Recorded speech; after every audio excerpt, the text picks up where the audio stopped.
هل يمكن لأدوات منطقية بسيطة نستخدمها في حياتنا اليومية أن تهدم أفكار الإلحاد بالكامل؟ في هذا الفيديو سنستمع إلى شاب مسلم يعيش في الغرب، وهو يكشف بأسلوب عقلاني صادم كيف يتهاوى الفكر الإلحادي أمام الفطرة السليمة. برهان بسيط وقوي لم تسمعوه من قبل، سيغير نظرتكم للوجود تماما. شاهدوا المقطع حتى النهاية لتعرفوا الحقيقة.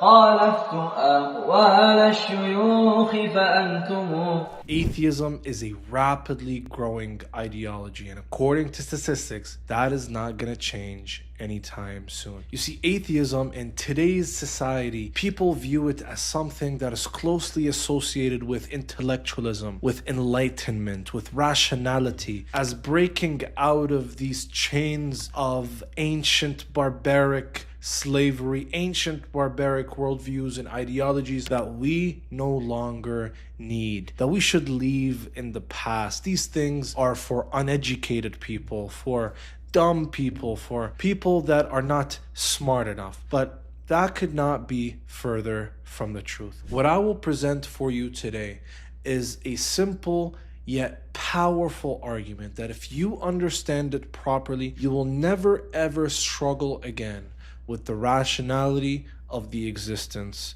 of God. You don't need to be Aristotle or Plato or Plotinus. You don't need to have a master's degree in philosophy. All you need is basic tools of rationality that are intuitive, that you, me, and almost everybody in the world uses on a day-to-day basis. Arguments for the existence of God are split under categories or types of arguments. The most dominant types of arguments for the existence of God are deductive arguments. A deductive argument is where the conclusion necessarily follows from the set of premises. For example, premise number 1, all humans are mortal. Premise number 2, Socrates is a human. Therefore, conclusion, Socrates is mortal. You see how the conclusion, Socrates is mortal, necessarily follows without any possible alternative from the set of premises. Now, although these arguments are powerful, you carry a burden with them. That is, the conclusion must be substantiated with absolute certainty, such that no other alternative explanation is possible. And if an alternative explanation is given, therefore the argument fails. I'm going to provide you with the kind of argumentation that gives you the best possible explanation of the observable and demonstrable world. We're not going to make any hard claims that require us to carry a heavy burden for us to substantiate. Rather, we will use very basic tools to establish the existence of God. Before we get into the argument, let us establish two basic guiding principles. Principle number 1 will be McCarthy's circumscription. McCarthy's circumscription is just to say that we assume the default, we assume the norm, unless we have good reason to think otherwise. What does that mean? For example, I could be walking on the side of the road and I look on a tree, and upon the branch of a tree is a bird. Now, the default assumption that I will have is that the bird can fly. Now, if other additional information comes to me, maybe it will cause me to change my assumption that actually the bird can't fly. But the default assumption is that because birds usually fly, this is a bird,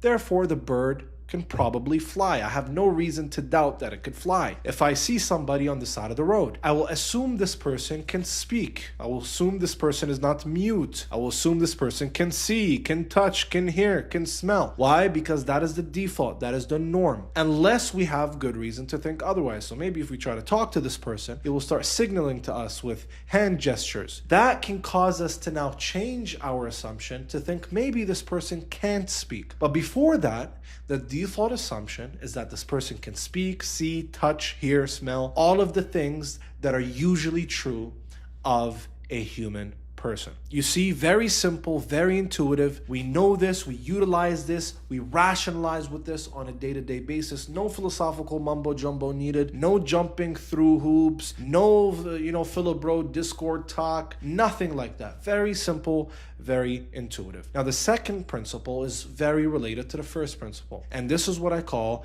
the defeasibility rule of prevalence. Now, what on God's green earth is that? The defeasibility rule of prevalence is just to say that in the world, what we could see, what we could observe, there are things that we could distinguish and identify to be patterns. Things that are usually behave certain way or that usually are a certain way, unless there is an exception to that general rule. For example, we observe that the pattern is that the sun rises every day and sets every day. And it's done that as long as the earth and the sun has existed. And so we assume it'll happen tomorrow, the day after, and the day after that. Why? Because we've identified this pattern. So therefore, we assume that things will happen as they regularly happen. As long as there is a pattern identified, we assume that general rule to be true unless we have reason to think otherwise. Again, very intuitive, very easy, no philosophical mumbo jumbo. So now we can get right into the argument. You see, in our world, what is demonstrable is that when things occur, this is the rule of prevalence. When things occur, things are usually explicable. When my phone dies, when my car stops working, when anything happens, we assume that this thing is explicable. Why? Because that is the general pattern that we could demonstrably show to be the case in the world. Things usually have an explanation. Now, we're not gonna go as far as saying all things that happen must have an explanation. We're not gonna do that. Why? Because we're not gonna carry that burden. We're not gonna cancel that possibility. We'll say, look, things either can be explained, have an explanation, or are just brute. They just don't have an explanation. Sure, we could grant it, no problem. But we assume things are explicable. We don't assume things are inexplicable. When something happens, we assume it has an explanation. Very cliche, we hear it all the time. If there's a painting, we assume there's a painter. My phone dies, like I said, I assume maybe something happened, the battery died, it needs to recharge. My car stops working, I assume that there's some kind of mechanical problem. When anything happens, even though I might not know the explanation, the default assumption is that there is an explanation unless I have reason to think otherwise. So then, according to McCarthy's circumscription, the default assumption is that when things happen, things have an explanation. According to the defeasible rule of prevalence, that when things happen, usually things are explicable. And we don't say they're inexplicable unless we have good reason to think otherwise. So now that we've established that propositions and true facts are usually explicable, are assumed to be explicable unless there is a good reason to think otherwise, the universe exists is a true statement. It's either the universe exists as a statement is explicable, meaning has an explanation, or inexplicable, meaning has no explanation. The default assumption is that this statement has an explanation. We don't assume it has no explanation unless we have good reason to think otherwise. There is no good reason to think the universe has no explanation. Therefore, conclusion, the universe has an explanation. Very easy, very simple. You see, we didn't have to make any absolutely certain claims. We didn't have to make any crazy assertions. All we did was use basic reasoning tools, and we've concluded that the universe has an explanation. Now, you may ask, well, Orthodox Muslim, just because the universe has an explanation, it doesn't mean that God is the explanation. You see, your argument doesn't work. Well, luckily for us, the argument isn't quite over yet. There are two kinds of explanations. Either the explanation is contrastive or the explanation is non-contrastive. Well, you may ask, what is a contrastive explanation and what is a non-contrastive explanation? A contrastive explanation is an explanation that explains why X instead of Y. Let's plug in the universe. Why does the universe exist instead of not existing? Or why is the universe this way or not another way? A non-contrastive explanation explains why X only. So let's plug in the universe now. Why does the universe exist? Or why is the universe this way? You see, when it comes to reasoning, we prefer explanations with higher explanatory power that offer a wider explanatory scope, that are more virtuous, over explanations that explain less, that are less virtuous. Contrastive explanations are more virtuous, they have a higher explanatory scope over non-contrastive explanations. So according to reason, we have no reason to think that the explanation of the universe is non-contrastive. We have all the reason to think that the explanation of the universe is contrastive. Therefore, it is reasonable to say that the explanation of the universe is contrastive. It explains why the universe exists instead of not. It explains why the universe is this way instead of any other way. Now, the contrastive explanation must be necessary. Well, what does it mean for the explanation to be necessary? Well, all it means is that the explanation exists in every possible world. It cannot fail to exist in any world. A contingent or non-necessary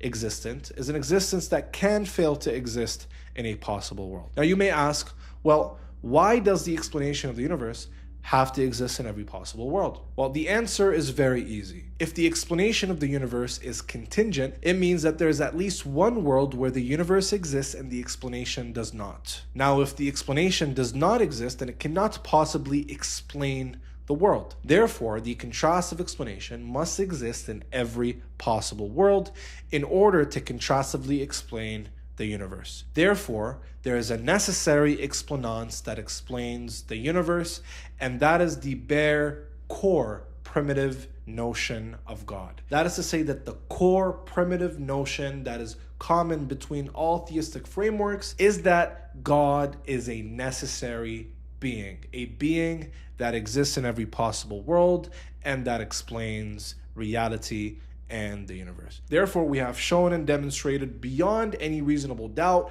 that God exists. There is a necessary explanans that explains the world. No philosophical mumbo jumbo, no metaphysical gymnastics, very simple, very intuitive principles. Now, somebody may object, well, the Orthodox Muslim, can't the universe just explain itself? Well, I'm going to show you how self-explanation is actually an absurd concept. And I'm going to show this using a set theoretical example. Imagine a set called set C. Now, within set C, there are constituents or components A and B, or 1 and 2. In set C, 1 explains 2, or A explains B. You notice how just because 1 explains 2, or A explains B, it does not mean that C itself is explained.